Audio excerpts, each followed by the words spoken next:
Everything okay Monday? Yeah, he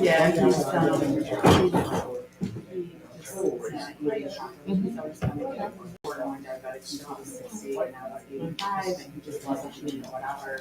And he eats very little now, so he just hasn't, his sugar was at 30. And basically almost.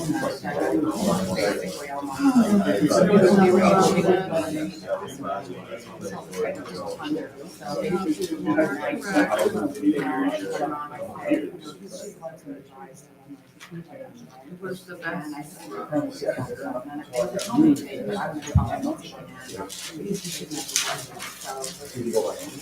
Yeah, they actually, my mom, on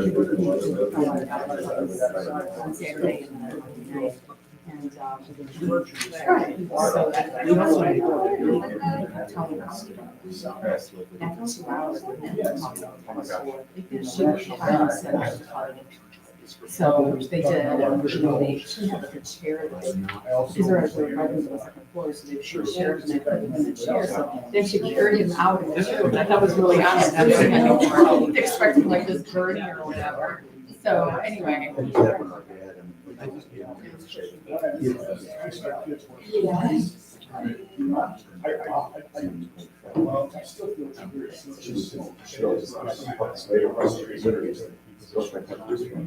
They were so good.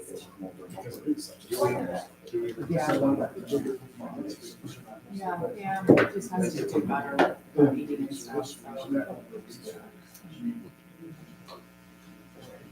Thank you for asking. No. No, I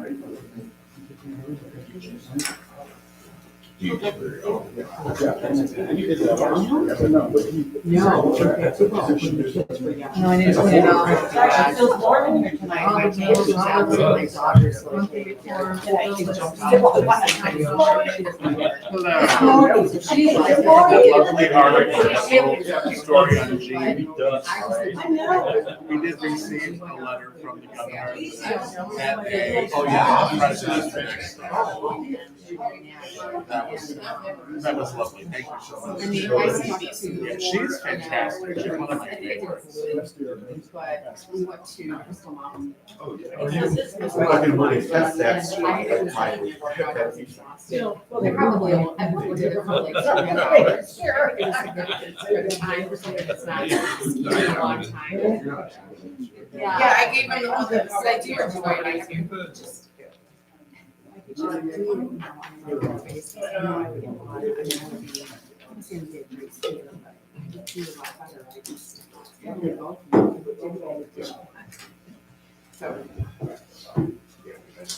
you guys are hearing the conversation through me and my wife. Who won? Well, you know who won. You know who won. I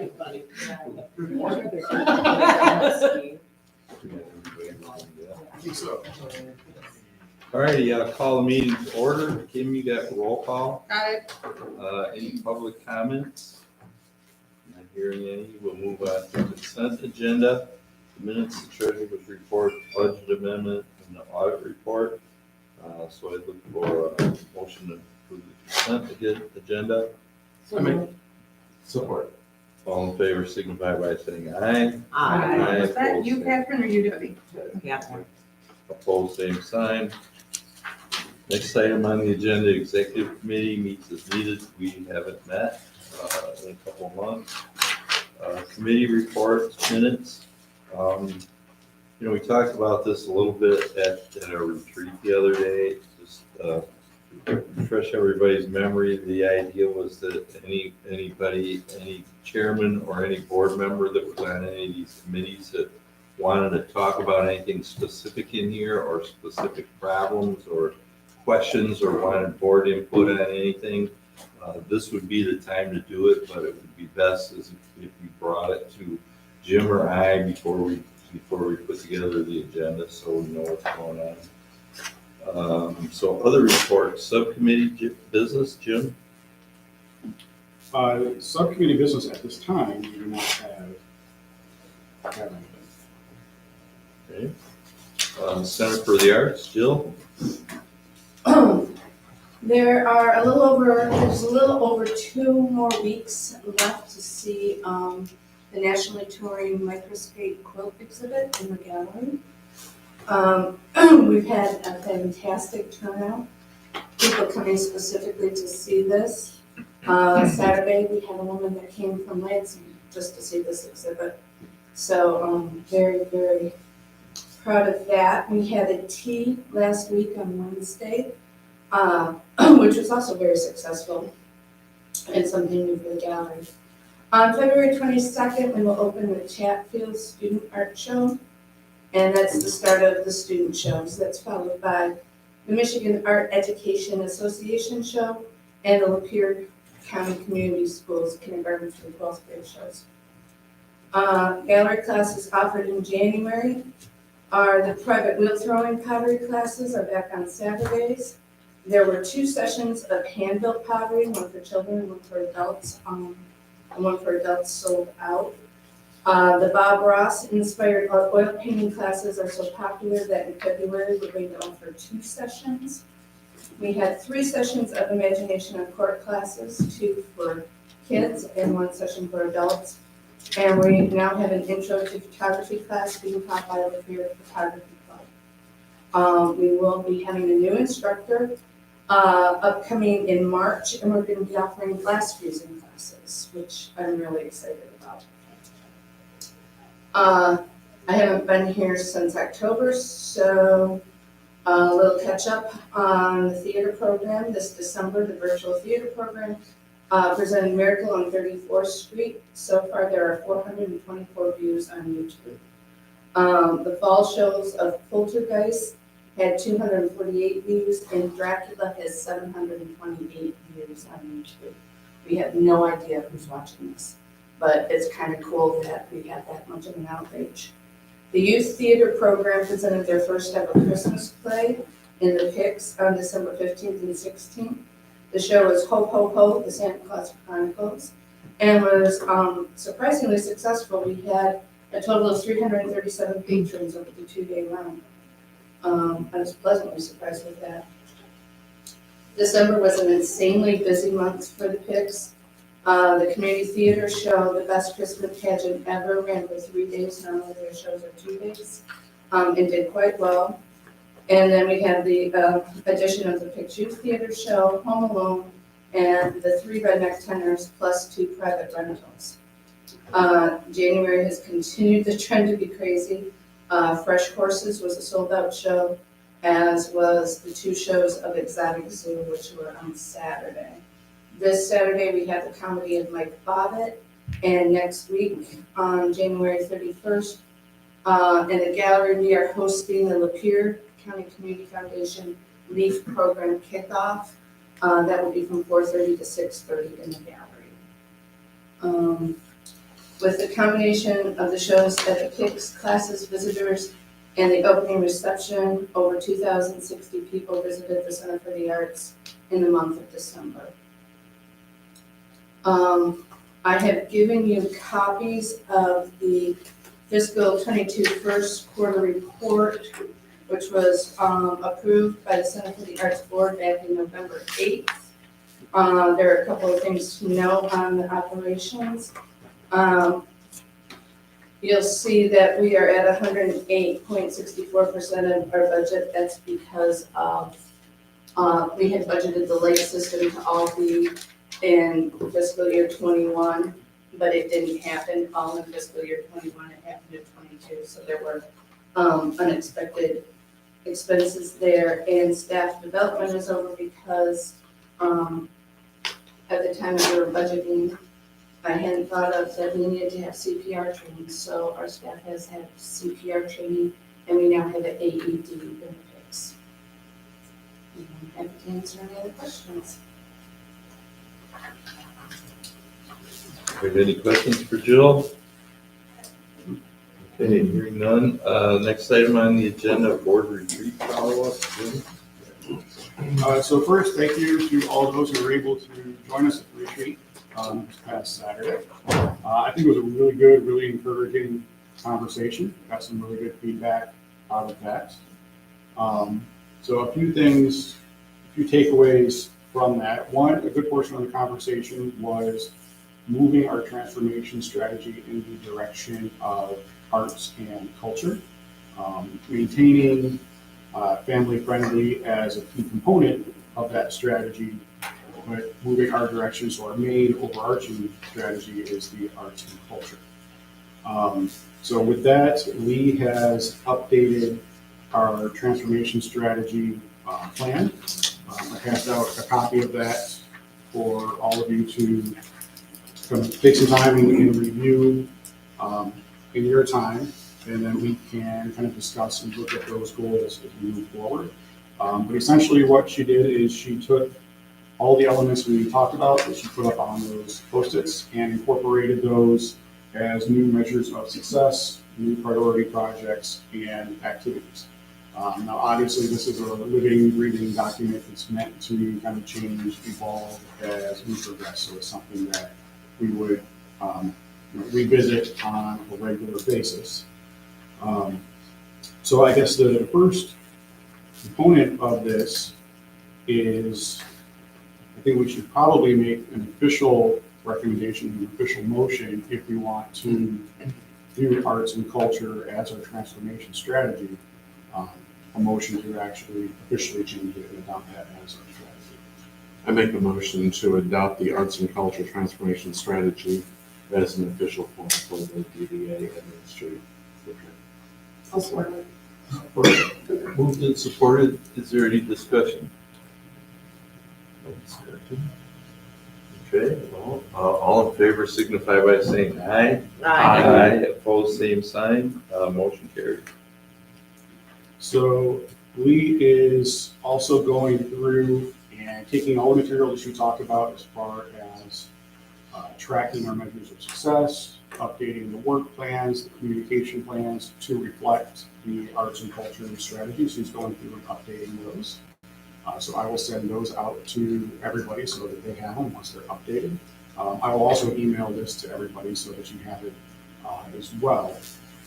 But the key kind of things that Lee is suggesting, obviously our first priority now is determining the appropriate committee structure, potentially combining the 4-point committees, whether it's design, economic vitality, promotion, organization, identifying committee chairs for each committee, and then identifying project champions and leads for each of the projects that we're identifying. And then reorganizing volunteers and working on a new committee structure. Those are her recommendations for things that we look at as priority items. But she also followed it up with a suggestion that when it comes to our committee structure, she wanted to share another option, not necessarily a recommendation, just another option for us to consider that she thinks aligns with our new goals and measures of success. And that would be doing away with the traditional design, organization, promo marketing, and EV, and creating an outreach committee that would be focused on promotion of downtown and the organization. A business development committee that would be focused on small business and property owner support.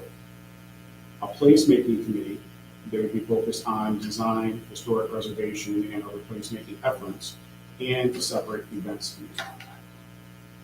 So that's one of her suggestions. She said there are other communities that have similar structures, so it might be something that kind of fits and aligns with this new transformation strategy a little bit more appropriately than the current structure that we have for our committees.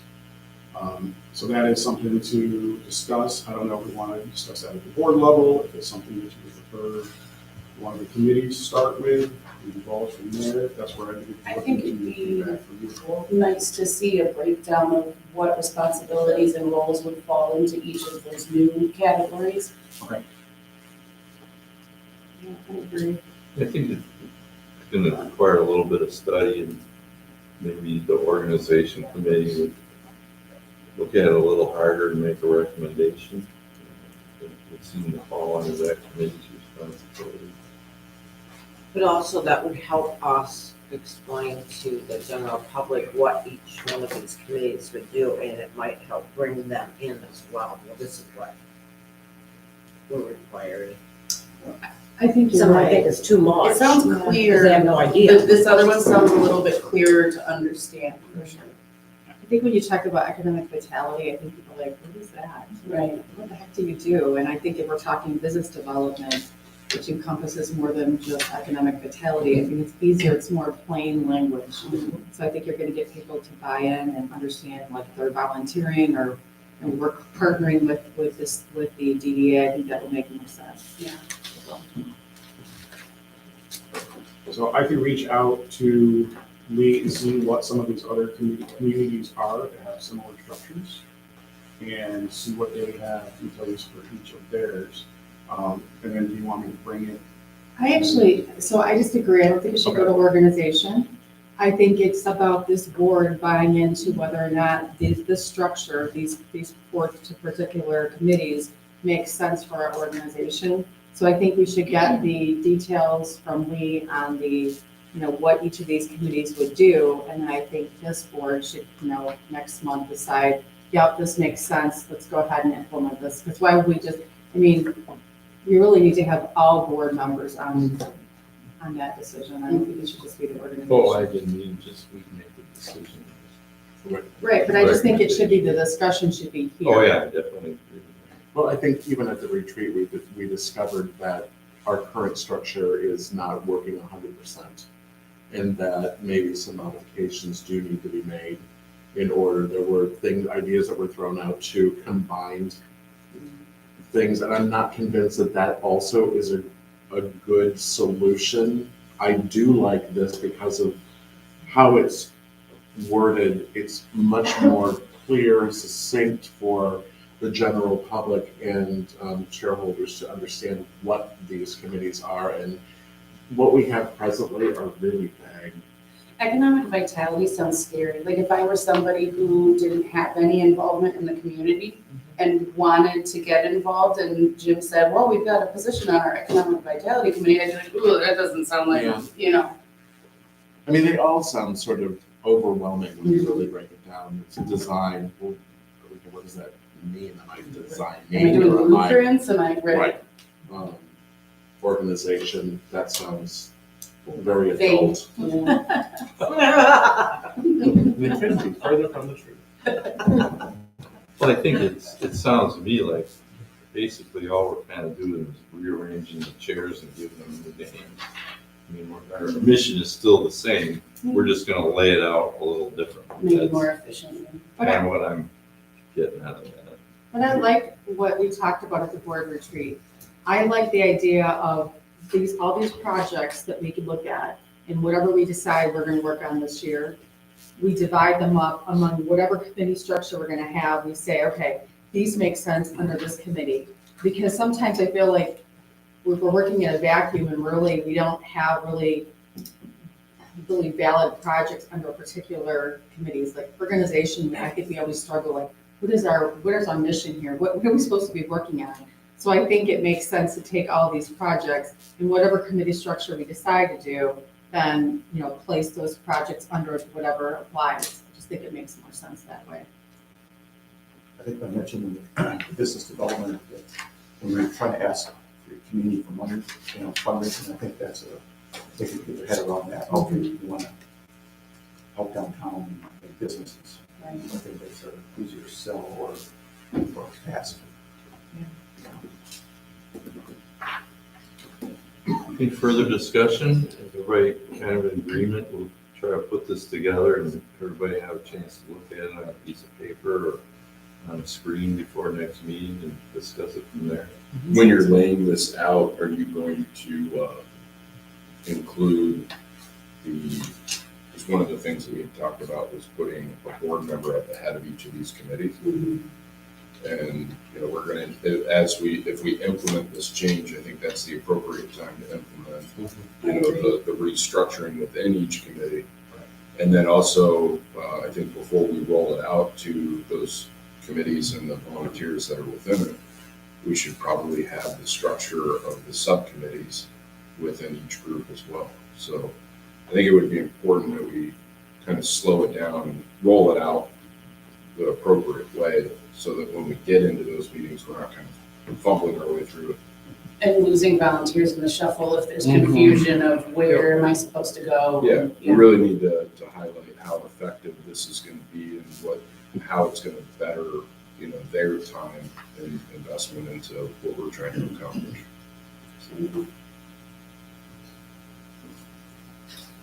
So we're all on board with this?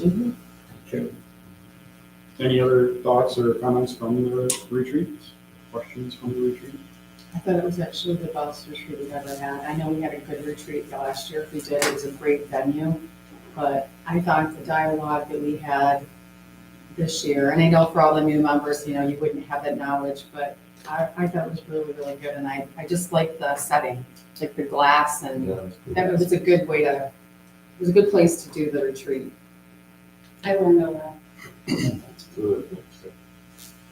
Having been to it also twice before, I didn't realize how big it was and how neat the downtown was. I was really happy to spend some time there afterwards. It was cool, but I think the meeting overall, second that, it was super effective, great conversations.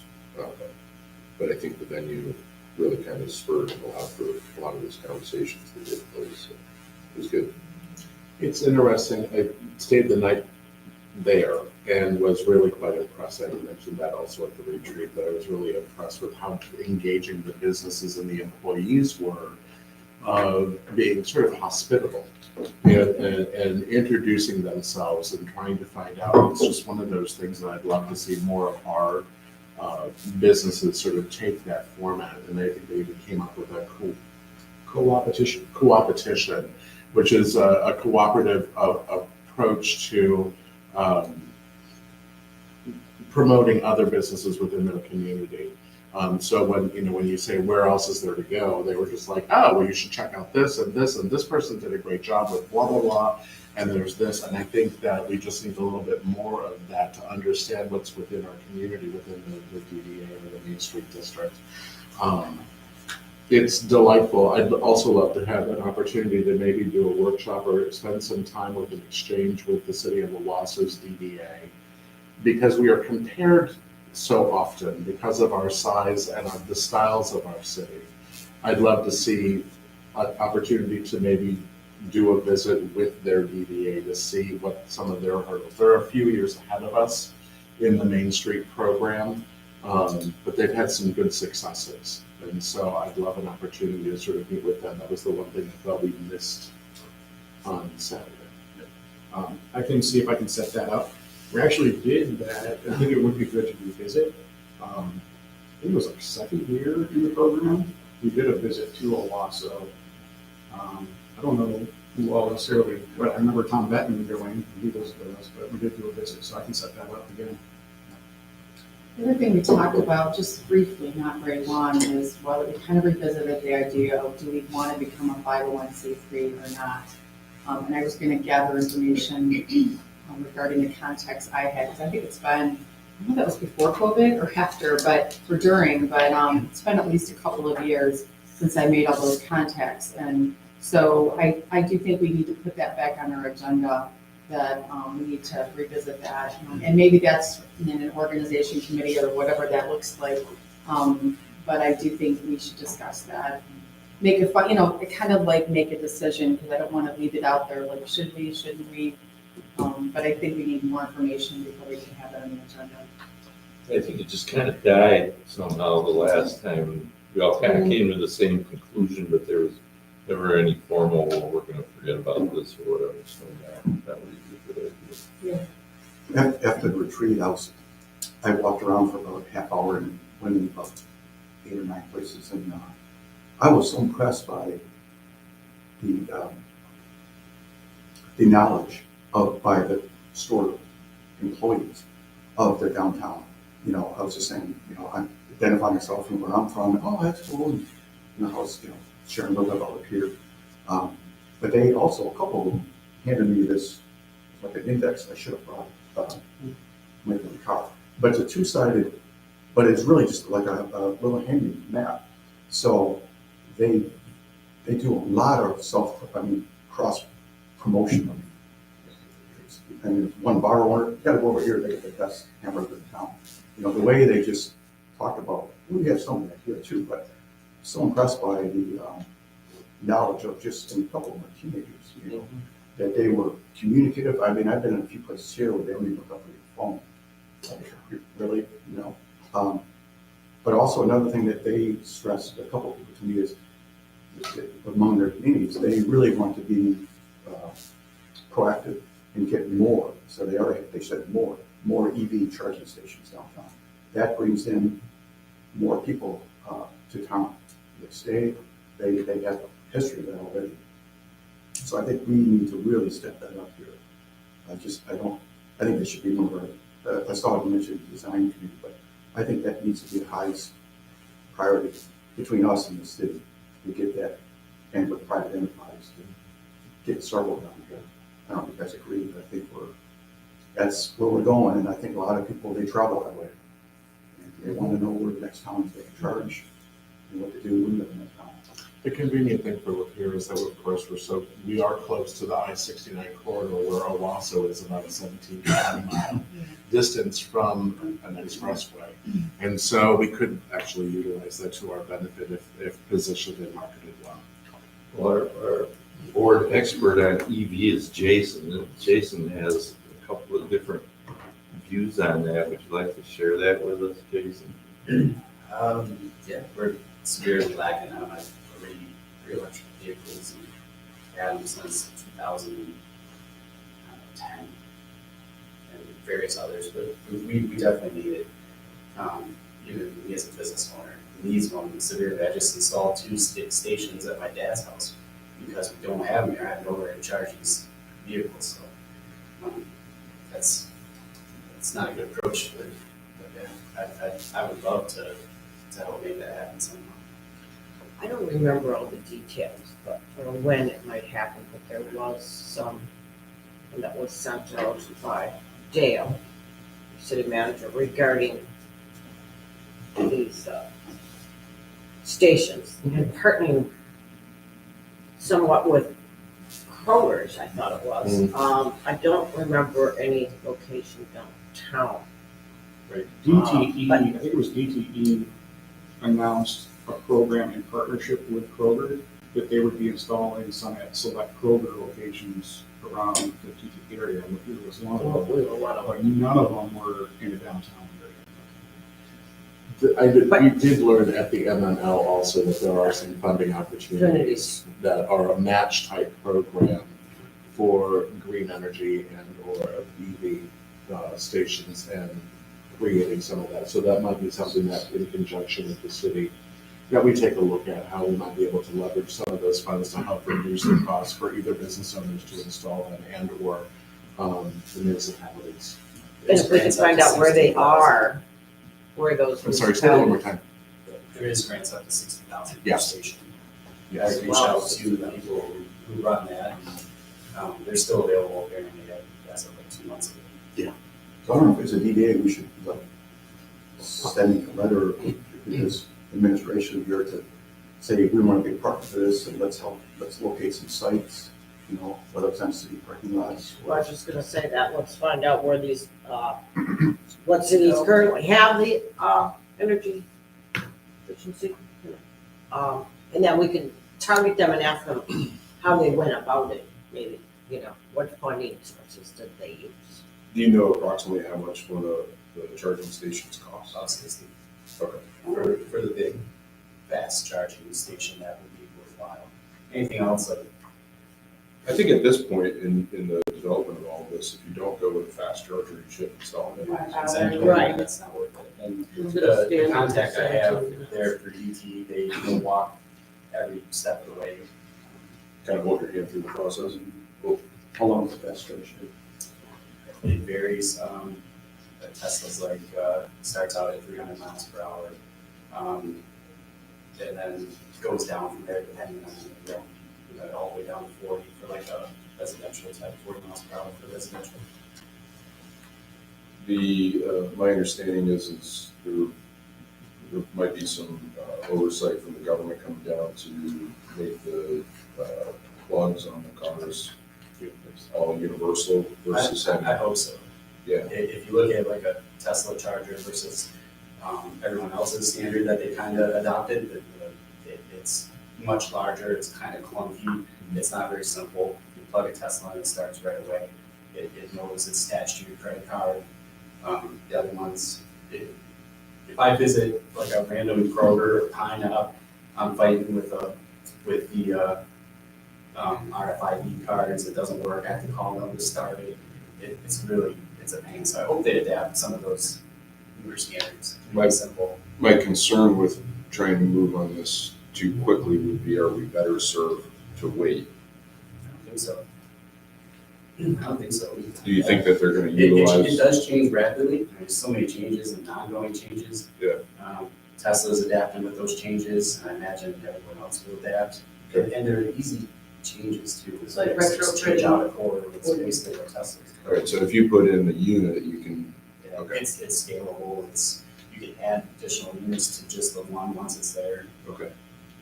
So Owasso just finished their EV stations within the past quarter. So I'll reach out to them again on that also.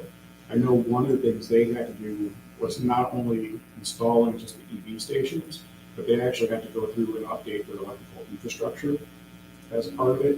So that might also be a place where you have to start is looking at, do we have the infrastructure in place to support the charging stations too? And that might be the first obstacle that we have to look at. I think that grant will cover some of that. If I'm right. I think that's 60,000, is that one of the match grants, or I don't think it's matched. It's just, Yes, I have to revisit. No, I know that there are some match grants with regard to residential for private use. In homes or private businesses if they wanted to convert to that, but for municipalities, I believe that some of the funding goes directly for specific.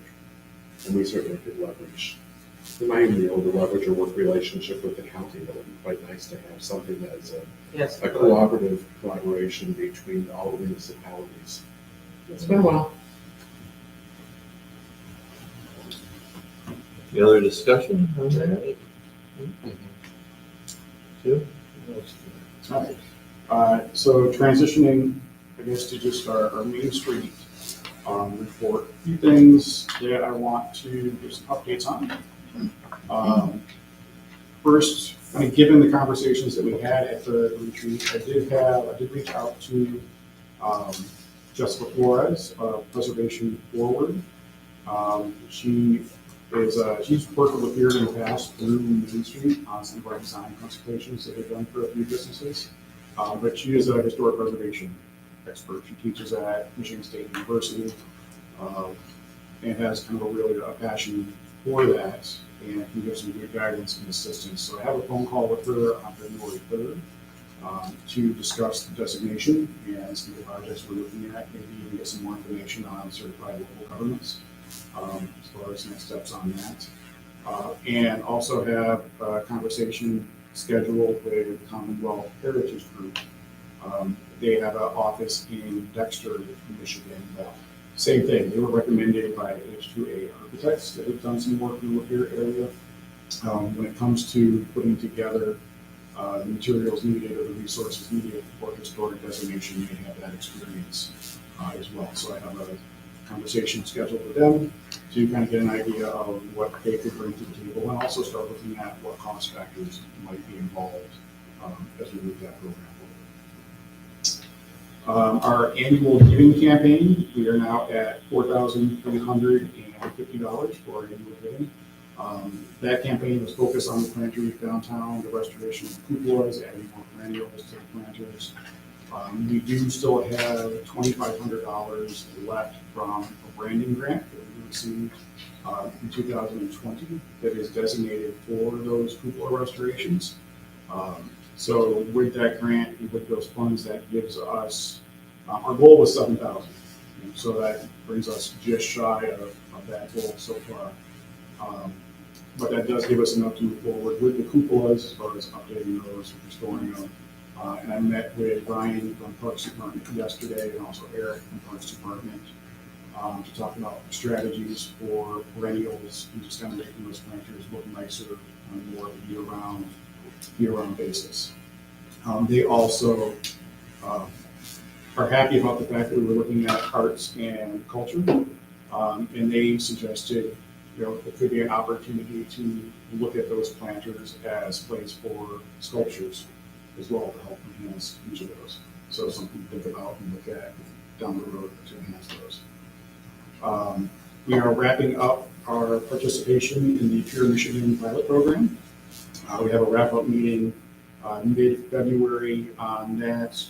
The deliverables we will receive from Pure Michigan will be a blog post on the Pure Michigan website, and then also a write-up in the Pure Michigan newsletter. In that newsletter they have a subscription base that is nationwide, so we'll get coverage nationwide as far as the Pure Michigan platform goes. Same thing with the blog posts. Their website receives over 1 million visits a month, and again, from people all over the country, so we'll get the boost from that. And then we are in the process, some of you took part in the initial evaluation of the Lapeer page. We're in the process of updating the images, the location, all of that are getting updated on the Pure Michigan site as well. Also received word that we have been awarded the MSU HIT assessment. That's the First Impression Tourism program through Michigan State University. That will be one of 2 communities that receives that. And that will essentially, I kind of describe it as like a secret shopper program, but for communities where they will send an assessment team in to do their first impression evaluation. And then they will do a follow-up, give us their feedback and recommendations that they have for moving forward too. So the announcement for that we should have in the next couple of days. Our local team will meet with them in February to discuss next steps for that and start prepping for that program. Also found out yesterday that the MEDC has recommended Hernandez Mexican food for upcoming filming for Under the Radar Michigan. So, which is kind of coincidental timing, it came up at the retreat, and I don't know if it was as a result of us bringing up the retreat or not. I think we talked about that. Yeah. But because they were the recipient of a Match on Main grant, they thought they would be good to highlight. They have to work out the details as far as when they're hoping for March, but that'll be dependent on what their construction schedule is for that. I think that's about all I have on my reports until we get to the new business. Any questions or anything? Hearing none, the next item on the agenda is election of officers, our annual election, and currently I'm the chairman.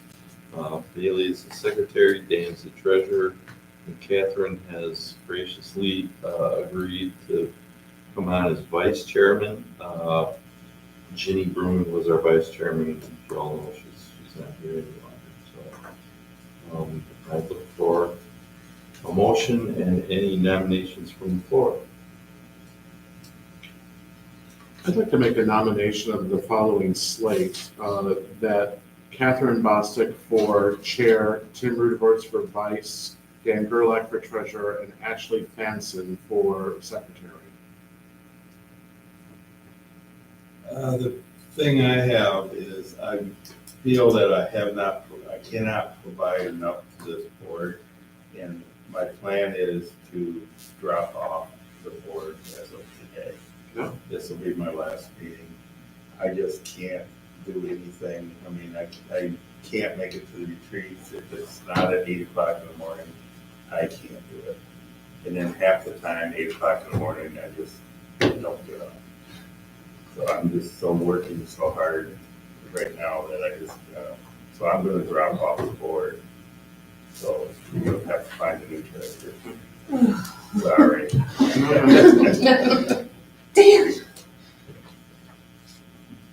Well, who are you? Tony's looking around like, who's good with money? No. I mean, No, you don't. Well, I'm curious. Rescind. I'm a little curious, Tony. You're coming up with this slate, and I don't have a problem with it, but you're basically firing me. You got Dan's off. What I'm not firing you at all. Well, but you demoting me or whatever, so I'm just wondering what's the, No, honestly, since returning to the organization and also seeing where the opportunities that lie forward, I think that you've done an amazing job keeping things moving. I do have to say that I'm still sort of not happy with how much time we spent on the topic of Jim Alt's contract and how that was handled, also the infrequency of the EV board, and possibly meeting, and maybe it's my non-understanding of how the board is. However, I have had a long working relationship with really most of you. I feel that Catherine does have an energy, a passion, and a commitment to the organization. She also has a strong understanding of inner workings of the city government. And when we're going through a change that we're anticipating with the new city manager, I think that a chair for this organization would be best served if they had a stronger understanding of the city operations and the relations therein. I think that you still provide an amazing service and continuity to the executive board through your years as the chair. I never really even viewed it as a firing of. I thought it was probably giving you a little more time, because you had also made a comment that you wanted to spend more time with subcommittees. And I thought, well, that was just 2 days ago. I thought we should spend more time developing the subcommittees. Oh, I totally misunderstood your comment, because I Oh. heard you say that you were going to go to each of the subcommittees, and my confusion was. Committees. Committees, Yeah. right. And so my confusion was that, well, we don't want to add more work to you, and you said, well, I'm not going to go every month, I'm only going to go periodically to make sure that I understand. So I thought that, well, maybe that would help give some support to Catherine and her navigating, and also work basically as a co-team. But given the circumstances or the terrain of the city government right now, I thought that it was important to have somebody with a better understanding of the commission and the city. Who's on first and who's on second? It's just sort of switching some responsibilities and some. No, I meant. Oh, yeah. Dan, I personally thought that, was for continuity's sake and also understanding of the books and his history with the organization. Bailey, I just honestly haven't seen a lot of you, and also had heard that it might be an interest for you stepping down from that role. Ashley also does have a passion for the organization and energy. She has knowledge in HR as well as nonprofit as we navigate those terrain and paths as we move forward. I just felt that this, when I looked at the organization overall, this made a stronger flow chart of moving forward. So now that we have Dan no longer in that. Well, I will say Jason was a former treasurer at the DDA. Not you, Jason. I was, but at the time I have no interest to be Wow. involved in that. What are the responsibilities? Mainly just you signing the checks, we'll have to redo our signatures at the bank. You get the monthly status reports of the checking and savings. If there is a transfer, it's nice to have somebody local who can sign things. Looking at the budget pretty heavily before it goes to the full board. I'll leave you. So I'd be willing to throw my name out there for that. I'm in town, have the continuity with, obviously, the city. Unless anybody else is interested, I'd be willing to do that. That I haven't been at some of the meetings, but hopefully all my family stuff will resolve. My Zoom. only question is, because you are a sitting mayor, can you hold an office? I don't know. I didn't think that we could, as elected officials, sit on the. Dan was, but there was some concern over that. I didn't think he did it until after he was. He wasn't the treasurer, he was the chair. No, he was a chair, he was vice chair. Oh, he was chair. He was chair when he got I think elected the to concern the was commission. how many commissioners was on the DDA Which I at the think is time. also That was false. where as well. I don't know about that. You can check that out. What's its name? It's just, If anybody else has more Yeah. interest than me. I just think you're familiar with the process. I'm not- There's a lot less I'm not because saying rush, but- the Yeah, I checks, the checks are run through the city system now and automatically signed.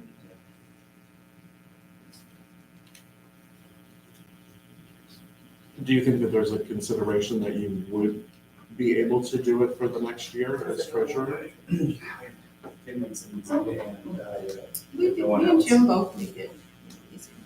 Right? so, You're just a little bit more involved in the numbers monthly and looking at the budget.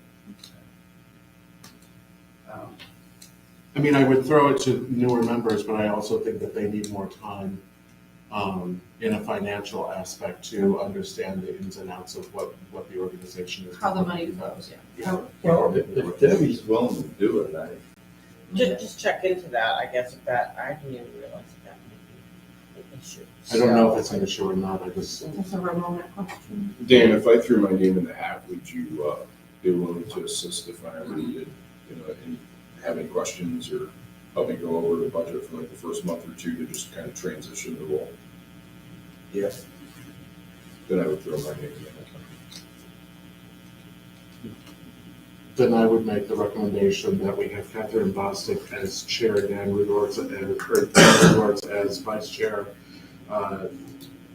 Mike O'Brien as treasurer, and Ashley Hanson as secretary. As an executive.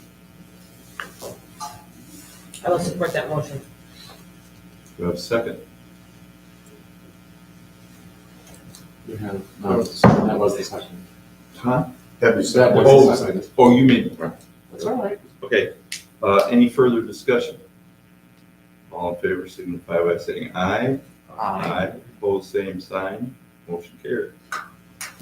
Okay, next item on the agenda is the Main Street Now Conference. Jim? Yeah, so the Main Street Now Conference, last year was in Richmond, Virginia. This year it'll be in Boston, the last week of March. It's earlier than normal this year. So it's coming right up. And last year, Tim and I both went to Virginia, and coming back, we thought it was a good experience having multiple members of the board there. And we talked about sending 2 or 3 people to Boston this year for the conference. So Michigan Main Street pays for the director's registration, or it could be for anybody else. It could be for board member registration if the director doesn't go. But I did price out Boston, essentially arriving on Sunday night, attending the conference Monday, Tuesday, Wednesday, flying back on Thursday. Boston is not cheap. This would be by far the most expensive conference. So if we were to send 3 people, we would be looking at about $5,500 to send people to Boston each year. The hotel alone comes out to about $1,146 per person. For 4 nights or 3 nights? That is for 4 nights. That's cheap. Oh, that is cheap. That's cheap. Sometimes you like look at $400 to $500 a night. Yeah. For Boston. Well, except that they And that was try before, to make deals for us. I didn't Right, think that's that what was we used. that great of a deal. actually. They're getting their people in for $100 a night. In the early 2000s on the East Coast, it was $300 to Oh, yeah. $400 a night. Yeah. So I can't imagine what the prices are now. That's the reduced rate for the conference. Registration is about $450 per person, just for the conference registration. And they do have a networking event to close it out.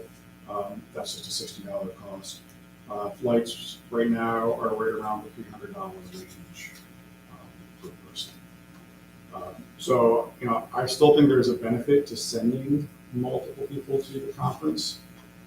Because the conference is so early this year, we would need to know so we can get the registration and rooms reserved. They're pretty quickly. My other thought would be that we have the Main Street has a couple workshops scheduled for this year, and the Michigan Downtown Association also has their workshops scheduled for the year.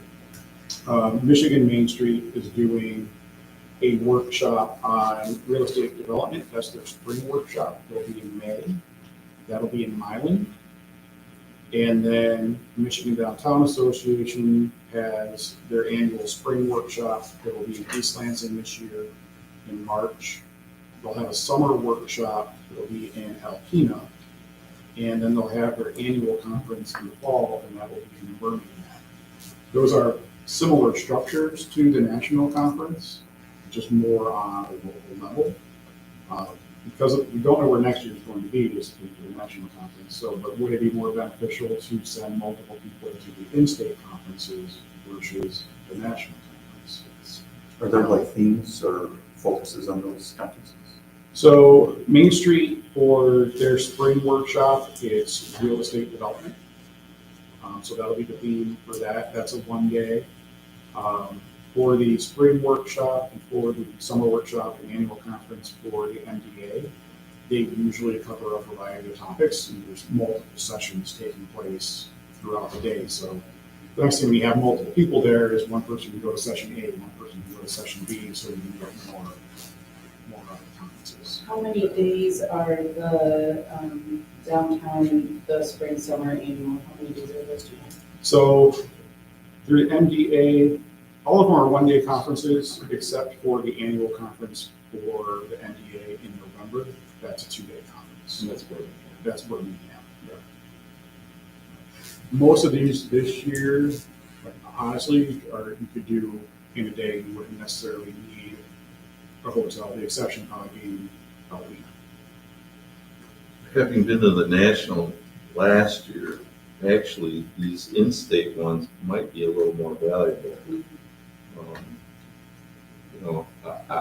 There's a lot of information. The national one, the problem with the national one is that they run it and they don't repeat the workshops. So if you don't make it, hopefully you get a video of it, but there's no guarantee of that. There was a couple that they didn't post on that. But, and I thought it was valuable and everything, but maybe these local ones might actually have a little more value. Might be more relevant. Are the national more like geared for big cities versus? Hard. There's a mix. I mean, there are some sessions where they are really targeted. Like you're listening to a big city tell us how to throw a awesome concert series, and they've got $1.5 million to back it up. But the idea is you can still take those lessons and adapt them to your community. But then there are some really small communities that throw off some great things. I'd be interested in attending the East Lansing one. Tony was first in line. I'm wondering if this would be a good year to send our executive director to the national and then add people for the next year, but focus this year's energy on the local conferences with some of the other board members so that they participate in the Michigan Downtown and the Main Street satellite for the state. But then also we still have continuity and we still have somebody going to the national conference. But then the next year we look at sending multiple so that we're able to get the best out of the national conference. Because I know that when you get to those, you can split up. And one person can go to one conference, the other person can go to another. And there is a benefit to that. More ears, more breakouts. But I'm just wondering, Boston is ridiculously I expensive. say, hopefully next year they pick a city that actually is not quite so expensive to go and. Well, I also think that how much money was spent last year on the National. National national conference. conference? I think we were right around the 3,000. Yeah, for some reason I had 35 in my head. I agree that we should maybe send one person, focus in on next year, and I'd like to see us put it within our budget, say a little bit now for next year, and do some planning That's what I was on gonna that, because it's say. not, We that may, fund is not in our budget. yeah, right now, we only have like 8,000 in that budget and we're only halfway through the year. We may wanna look at establishing conferences and workshops, budget item Yeah. this year in the budget, Jim. And I And the know, more I think about this, thinking about the national conference last year, there was a lot of time spent on issues that we don't have. One in particular is downtown vacancies. I mean, we're over 90%, and probably at least 50% of the communities that I saw were distressed communities, and that was a big topic. What do you do to revitalize? We don't have those problems. The other thought I had is that it was nice to be able to talk to different people and network with different people, but I think it might be the networking may be more valuable more on a local level than it is on a national level. So As a new board member, I know I would really like to learn more, and this, I feel like the state stuff is going to be more relevant at first than adding national level, yeah, you know. The cost factor for registration for the in-state ones, the MDA sessions, 1 day is around 150, 2 days is 275. Main Street, there's no cost for the registration fees. What is the downside to going to the national? I'm going to be looked down upon if you don't, as an executive director of this organization, not go. They have a requirement that you have to attend at least 3 trainings a year. National conference counts as one of those trainings, but so do all the in-state trainings too. And we typically go to all the in-state trainings. So we would still meet the requirements if we do not do Boston this year. But that doesn't answer the question of, are they expecting you to be there as the executive director? I mean, have you gotten any kind of discussion? No, I don't think they would look down on that, because every year there's a few communities that Okay. don't have the budget to send somebody. So they don't, and they're not shunned, they're still included in everything else. So Last year, for example, is there anything at the national conference that you got that you were like, this is amazing, I need to take it back and talk about it? Or was it all more of like a duplication of stuff that we would see in the Michigan, as well as kind of that irrelevant stuff that Tim was talking about? Like, they had some really good stuff at the national level on the historic preservation aspects. Some building code stuff when it relates to historic preservation, and also some good like legislative sessions as well. and the historic stuff, if I recall correctly from the board review, that's done on a national level, correct, not at a state level? Yes. Yeah. And I know just kind of looking through the tentative schedule for Boston, that Boston is history essentially. Yeah. That's a big component of it there also. I think we should send them. That seems valuable, I would say. yeah, and I think from a networking standpoint, Jim gets more out of from a national standpoint than we would as board members. We also are in great standing with National Main Street. I mean, we tend to be one that they do recognize, and I do get the feeling that they utilize us as an example of a success. And so for us not to show that support and attendance, it might have a residual effect, but that we might I not. think they've noticed that we weren't there. Well, good. I mean, I think it's right that you do. But I think you're, now, some of those recordings, if they're, out there, are any of us able to log in and watch those? Slideshows or anything? It was an app last year, so There will be an app again this year, but typically, the same thing with NDA, you can attend virtually, but you still have to register for it. So would there be an opportunity for, 1 or 2 other people to register less expensive on a virtual register? That's what I said, there might still be an opportunity to register for the conference, but you don't have the airfare, you don't have the hotels, the expenses, and whatnot, right?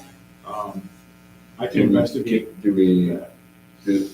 Like for some of the national conferences that I attend, that list of what's going to be put out on a virtual is presented at the time that they're registering. So should we look at that list, see where? yeah, before you said, I was gonna say, look at that list, and there might not be anything on there that's interesting. Well, I'm just wondering, for the 2 of you guys, if there's something important that's on there, or if maybe there's something important for if we decide on who's gonna, head up this certain committee, might be valuable for them to watch and learn. Now, last year, I don't think there was any virtual option for videos, but through the app, a lot of the presenters uploaded their presentations, their slideshows. And those we have access to just through my registration, would be the cost for those. So I will look and see if there's anything that's planned to be virtual, that would be available video-wise. And you have to hope that the presenter uploads, because they all didn't do that, so We consider there's no guarantee of that. All righty, any other discussion? Sounds like we're all in agreement that Jim should go. Do we need to make a motion on that? Okay, next item, 2023 event schedule. Jim? So recommendation from the Promotion and Marketing Committee, I have talked over reviewed the organization committee, touch base briefly at the retreat on events for 2022. But the recommendation for events this year would be Monday night car cruise, that would start May 1st, run through September 11th. Ladies night out would take place twice, May 19th and November 17th. Summer concert series would run June 1st through August 10th on Thursdays. Porch Fest we have scheduled for July, and Tim, correct me if I'm wrong on this one, I believe it's the 15th, we bumped it up 1 week. Something like that. And then Grilled Cheese or Harvest Festival would be September 16th. That was also bumped up 1 week. Balls and Broomsticks would be the first Saturday of October on October 7th. Treat Walk this year would be the 28th of October. They'd have the Fall Ladies Night, November 17th date. And then Winterfest would be December 3rd and 4th this year. The recommendation of those meetings was that we do not do Friday events, including Bud Night as an event under the DDA, but we would not oppose any other organization or entity taking that event on their own. What was Yeah, the, I have to leave, but I'm swung all over the place on this Friday night thing. Have me which way, and I guess my first concern is I thought that the cheese thing was canceled, I thought the music in the park was canceled, but something else was canceled, and now on there, so if I missed it, I apologize. My concern with Bike Night is it's gonna go on whether the board supports it or not. So my primary concern with the Friday night event is we're gonna have a race to City Hall for those street closing things at whatever time they're gonna be. They better not be before 6 o'clock, because I'll go to court. And I guess my other concern is, and frankly, in full disclosure, I'm friends with Scott, who was we placed most of the day yesterday on this thing. Frankly, I'm kind of neutral on it from my personal standpoint, but that said, is if we just say you're on your own, I feel like you've got a guy working his tail off and you say, good luck. Then my next concern is that you have a different restaurant guy racing to beat you next year and it turns into a real show. I still think it's a hot topic. I think it's a lose-lose the way it is. I don't know if there's a solution. I'm not voting on it. The board can vote on it, and I have to go on the truck. Good luck. Thanks, guys. I like the idea of the fall festival, because I think the grilled cheese was really only, I mean, it was cool, but it's 3-4 restaurants per se, and really nobody else. Well, what was really interesting about the day was, and I had no idea, right? My wife wanted to go down because Green was doing some sort of a pop-up event. It happened to be on the same day as this Grilled Cheese Fest, and then I ended up at Tilted drinking a bunch of beer because it was also their Oktoberfest. Wild. Rough night. It wasn't, no, I mean, it was just casual afternoon. But the thing was, is that was the whole thing for me was, man, this would have been great if it was a cohesive event where all three had advertised together and probably gotten even a bigger draw, right? So I love the idea of moving it to a harvest festival and just, making it a singular event. And you get like cheerleader cook-off, you could have other. and you can make anything harvest, yeah. Yeah. Well, Scarecrow, one thing to decorations. bear in mind though is that Ginny was the chairman of this. She's agreed to do it for another year. We don't know how long that's gonna happen, so. Well, hopefully somebody within the network of businesses that are participating will assist in, putting it on this year and step up to it. And that's the thing with all of these events, they are contingent on having a lead for each one. If they don't have a solid lead that's willing to carry them through, then they do not have it. So the point of, I thought, Canary, was that we reduced our events.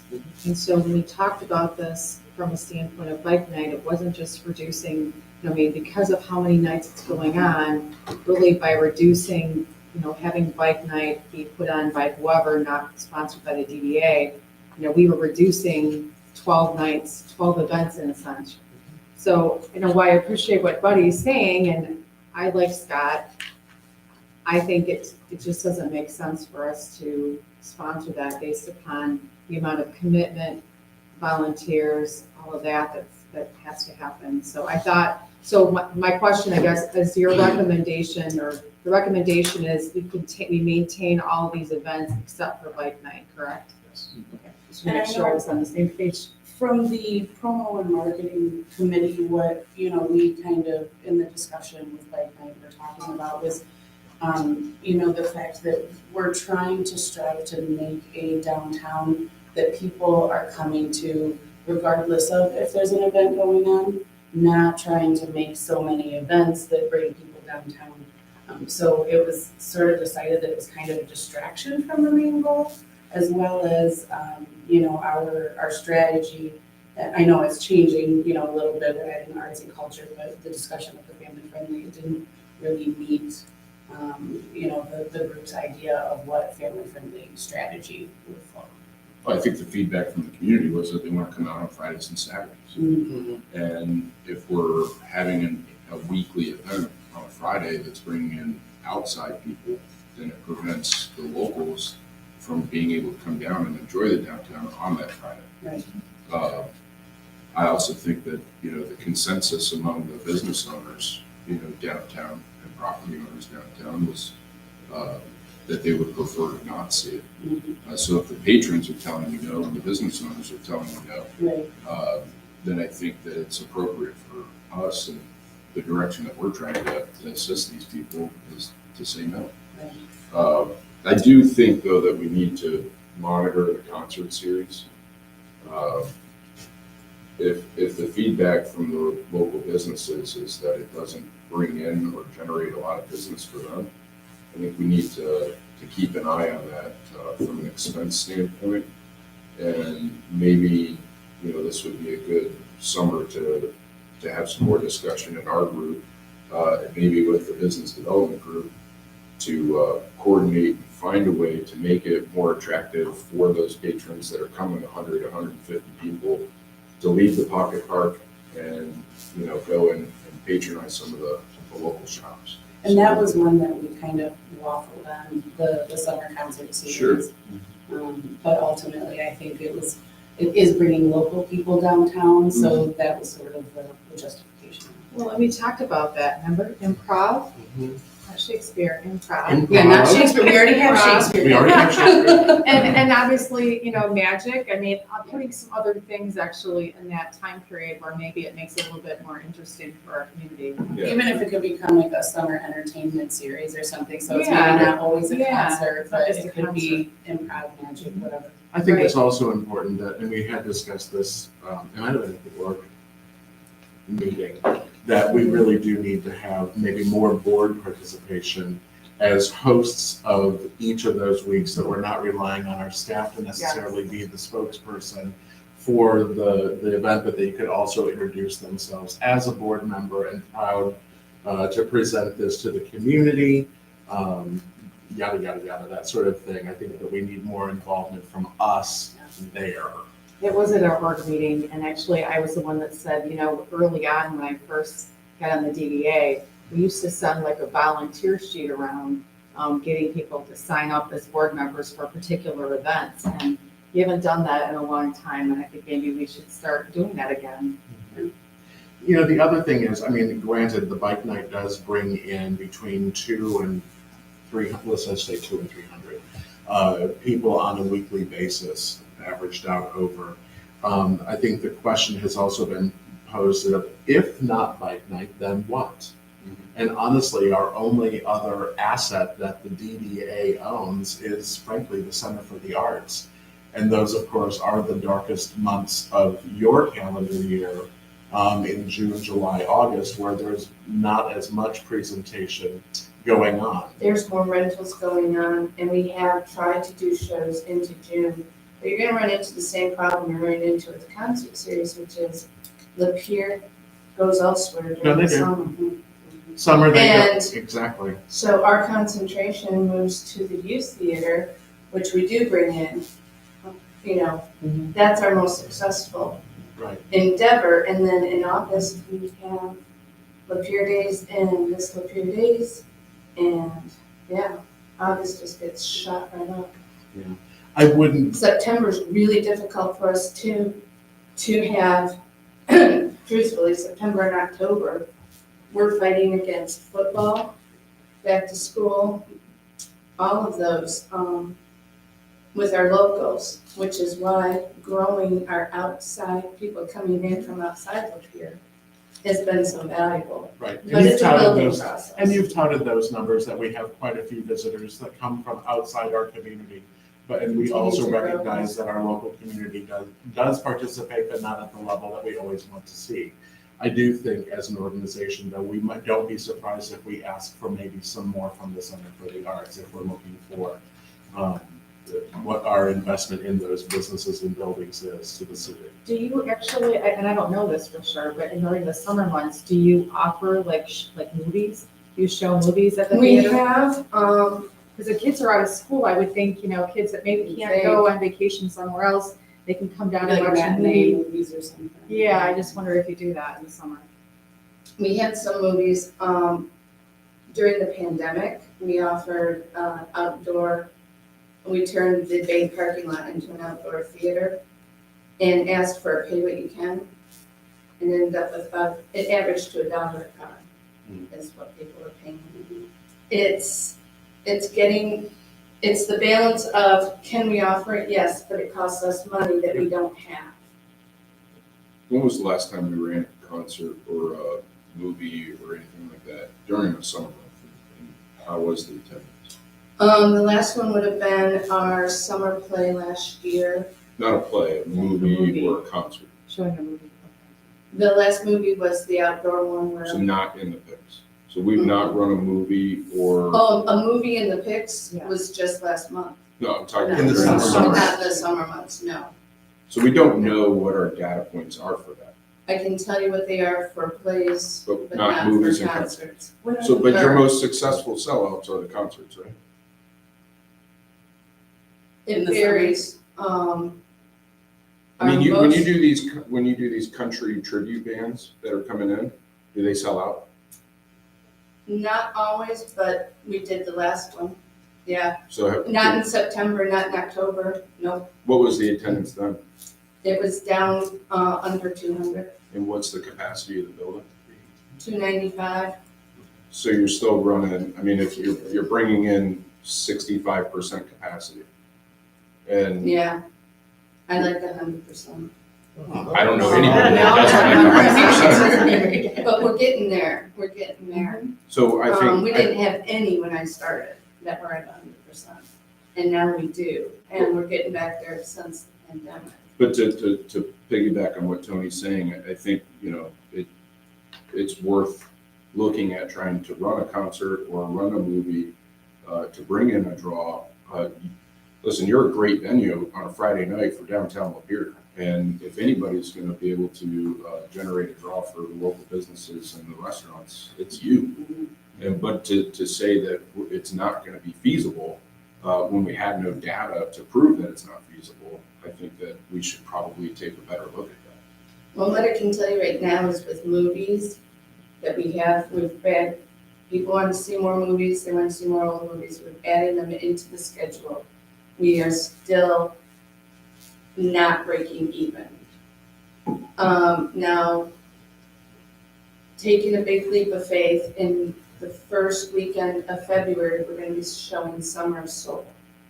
Summer of Soul was an Oscar winner last year, and it is about the 1969 African-American concert that was like Woodstock. It was filmed but never fully. Brooklyn, where was that? It was in upstate New York as well. They're not that far apart in terms of where the two concerts were, but everybody knew about Woodstock and they didn't know about this. And it was, all the footage was put together and the whole thing by Questlove.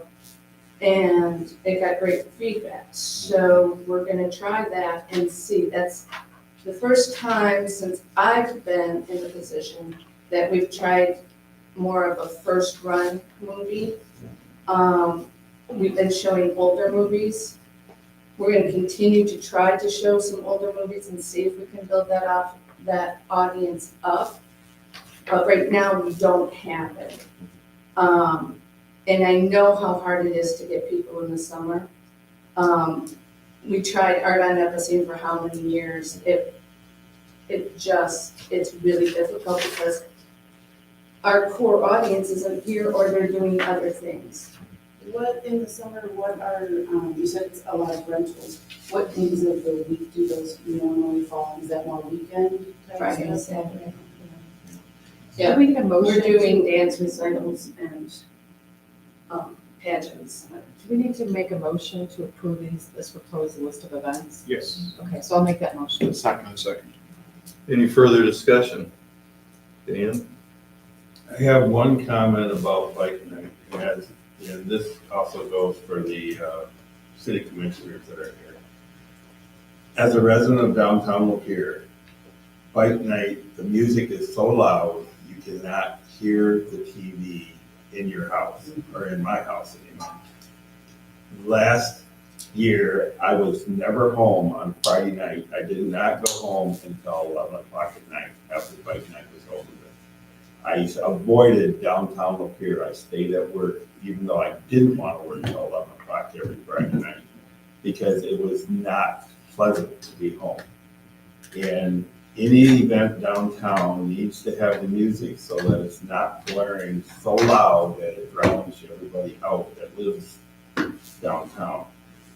Especially if it's a weekly event. And I don't think, I wouldn't have a problem with bike night if it was once a year or twice. But every Friday night was beyond ridiculous. The only people that benefited was the bars downtown. I will second that as a resident of downtown. I don't think you'll get too much of an argument from anybody on that. Okay. And I think, the one thing we accomplished by not being involved is, from a political standpoint, we've extricated ourselves from an event that does not have universal, approval. So I think, it's a lot of work. Let's see how other parties can make it go. I think your comment about the noise is well taken. I thought I read in the packet, maybe, was there discussion about less frequent, or Monday Night Car Show? The cruise, is that, I don't remember. no, okay, We didn't want to touch that. okay, that's stays as. Monday, weekly Monday event. That one's not disruptive. As someone who lives downtown, it doesn't disrupt my life at all. Doesn't bother me. And I think Do we we get get about feedback the on same that, though? turnout every week, right? I mean, I know it's a do it every tradition, week, but so. do we get feedback that people go to restaurants too? I'm thinking not, but I've yes. heard less from the restaurants, but more from the shops. I mean, because you close it, it's all closed down, and I don't know. So statistically, Monday is typically one of the slower days of the week. And it's hard to gauge car crews now, if car crews was not taking place, and what the impact would be, because it's been taking place for almost 20 years. So the businesses that we have, it's always been in place. So if that were to go away, what's the impact on the restaurants? It seems like conversations I've had, their Mondays are pretty solid and pretty busy because of car cruise. Retail, it's mixed. I've got probably like one who gets traffic from it, that she'll admit, and that's essential necessities. The others do not get a lot. A lot of the drivers, they, All events are non-beneficial. Even Lapeer days? I know that's not ours, but I see it gets so busy on Lapeer days. This month. so yeah, car cruise, we don't have a lot of data to know what it would look like outside of that, other than national data that shows Mondays are typically one of the slower business days. So the car cruise doesn't benefit you, but is it detrimental, Jason? I'm sorry? Is the car cruise detrimental to your business? Probably, but that's all right, I'm complaining. I just sometimes get a little rowdy when my customers in the walkers are screaming at me and can't get in. That's the only time I can say anything. All righty, we have a motion, a second. All in favor signify by saying aye. Aye. Opposed, same sign, motion carries. Next item, redevelopment liquor license request. Yeah, so this is a topic that will probably be coming up on a regular basis, at least in the near future. It's something that I think we need to look at and start considering. So right now, Lapeer County is over quota at the state level as far as the number of licenses that are available in this area. So if there is a business that would like to sell alcohol, whether it's just a beer and wine license or a hospitality license or whatever it might be, there are no licenses available through the state for these opportunities. For the whole county or for our city? Whole county. So that leaves a business that wants to sell two options. They have to either find a license that's for sale through escrow, and in some cases, there are not always some for sale, or in some cases, they are priced way above market value, which leaves the other option of if they cannot get a license through escrow, then there is the possibility to get what is called a redevelopment license or a development license. These are licenses that are made available through the state where the establishment pays a fee, $20,000, and that allows them to purchase a license. Now, there are caveats to that. When you're purchasing the license, you don't actually own the license. The license is tied to the address. If the business closes, moves, the license goes back to the state. If they sell the business, the license goes back to the state unless they make arrangements to properly transfer it to the new business owner as well. Is it a one-time cost? It's a one-time cost. Yep. Unless if they move and they want to get a license for the new establishment, they have to resubmit, get a development license. How many of these are available in Lapeer County? For the redevelopment and development licenses, there's no limit. But there are some things that have to happen for them to take place. So if a business is interested in getting one, they have to demonstrate that they are investing in the community. They have to show through certification from the assessor that there has been X amount of development within the community already. They have to show that they are supporting jobs. And then they need a recommendation of support from the DDA. And then they would also need two things from the city, and that is one, a designated development area that includes a map, and then also a resolution of support from the city as well for them to move forward. So we have done this in the past. We did this for Vinyl Bar and Grill. They have a redevelopment license. Now, a redevelopment is for an existing building. A development license is for new developments. Right now, the arcade that we have coming into town is interested in a license, and the Thai restaurant that we have coming into town is interested in a license. There are some available on escrow. However, they are, at least from what the businesses looking at them are at and what we've been told by liquor control, they are significantly above market value. One of them is asking $70,000, the other one's asking $150,000. So I think 70,000 for my license. So what we're told from Liquid Control is 70,000 is about the going rate if you're in Detroit.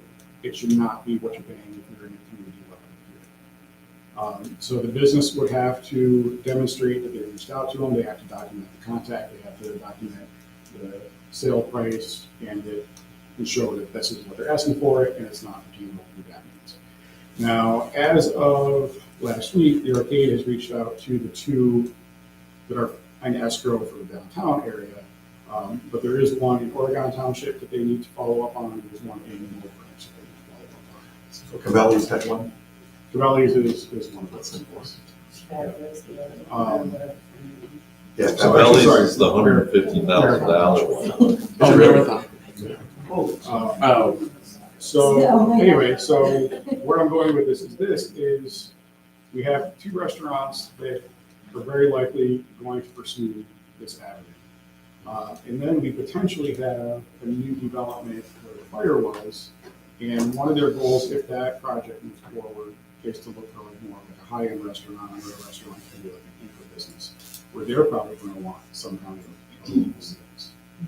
Would it be beneficial? What we did for Vinyl Bar is our resolution or our recommendation was that that building is declared a development opportunity, and the city supported that with our recommendation. Would it be beneficial to look at maybe like designating essentially Saginaw Street to Mason Street as a development area so that we're covering Both redevelopment both and development. redevelopment and developments that we're expecting probably in the near future, so that we're covering those. It would just eliminate one step in that process. How do we go about that designation? I would say, is the state going to be okay with us just determining that a block of, from Mason to Saginaw is? And I would have to have those conversations. I think we with should the check city. that out before we all of a sudden just go and do that, because they might want it to be where you're looking at a unique business that's coming in and is going to be investing, and so I think we should check that out before we go ahead and just do that. And is that something we would do on our end, or would that be the city who would? We would make typically we make a recommendation to the city. So even the like ET White site, that might be somebody might want to look close there too. Yeah. Possibly. Yeah. Or the one that's next to Chef G, or, I mean, there are There's some plenty of things, places. but I'm wondering if it's not smart, we don't have the answers, and you wonder if it's smarter to do it on a case-by-case situation as opposed to a blanket Yeah. approval area, but could be wrong. Don't know. Right. We just don't have the answers, so let's invest. So I will explore that, but so that was my other question is there a willingness to consider these and keep them moving forward? Definitely. Was that something that you had seen done someplace else? No, and I've talked with a few other communities and they've not been in a situation where they've had, and this is a good situation where you've got multiple establishments all looking to open within the same kind of year timeframe. A lot of them have been like, well, we did one because it was the only one we knew about. Sure. All righty, next item on the agenda, old business. Do we have any? Board member comments. I just had a quick one, it's no big deal, and I should have said something earlier. In your packet is our audit, and so if you want to go through there, there's nothing alarming in there or anything. Matter of fact, we came in under budget for the year, roughly about $1,500, so that's a good thing. But I did mention that it was in there. That's a good audit. That is a good audit. Any other board member comments? I will just add just a reminder, tomorrow and Friday, I will be in Baylor for the Michigan Downtown Association. Did you get up there? I'm leaving extra early. Correspondence, having none, so I'd look for a motion to adjourn. So moved. All in favor, signify by saying aye. Aye. Aye. She's giving you the look. That's the same look I give. I thought you were gonna say what if. So,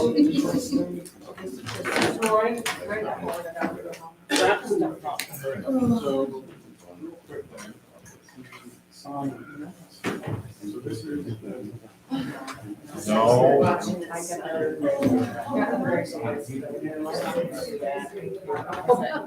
done there, I'm done with it. Okay. It's just a lot, less now. Are they on I don't have to type it. Yeah. I just, yesterday. And I was. I'm sure he's. Okay, so that would be- Okay, all right. It's how, Yeah, I wake up with My mom's been, I think she's only this. So, you know, students that No, are gonna. I've been thinking Just for the last really year. enjoys the Glad to instructor.